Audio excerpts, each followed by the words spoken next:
তো সন্ধে 5:30 বেজে গিয়েছিল আর 6টা থেকে ছিল সন্ধ্যা আরতি। সেজন্য আমরা ঝটপট আবার চলে যাচ্ছিলাম মন্দিরের উদ্দেশ্যে।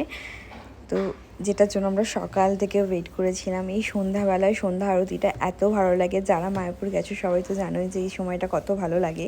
তো সন্ধ্যা আরতি শেষ করে আমরা বাইরে বেরোতে দেখি যে বাইরে প্রচণ্ড মেঘ করেছে আর ভীষণ হাওয়া দিচ্ছে আর জোরে জোরে বৃষ্টিও শুরু হয়ে গিয়েছিলো। তারপর আমরা কিছু কেনাকাটা করার ইচ্ছে ছিল, কিন্তু এত বৃষ্টির মধ্যে সব কিছুই প্রায় বন্ধ হয়ে গিয়েছিলো। তো এই একটা দোকানে আমরা গিয়েছিলাম। তো একটু সবার মুডটা একটু আপসেটই লাগছিলো, যেহেতু আমরা অনেক কিছু কিনবো ভেবেছিলাম, তো কিছুই প্ল্যান অনুযায়ী হয়নি। তো আমরা চলে গিয়েছিলাম রাতে ডিনার করার জন্য। কিছু করার নেই এখন, তো অ্যাডজাস্ট করতেই হবে। তারপরে এই যে প্রচণ্ড বৃষ্টি হচ্ছিলো, আমরা মানে ঘুরতেই পারিনি রাতের বেলায়, আর ওই জন্য একটু বেশিই খারাপ লাগছিলো। তো এই যে আমাদের পাপড়ি চাটটা। তো রাতের বেলা আমরা রুমে মেধার বার্থডে সেলিব্রেট করেছিলাম।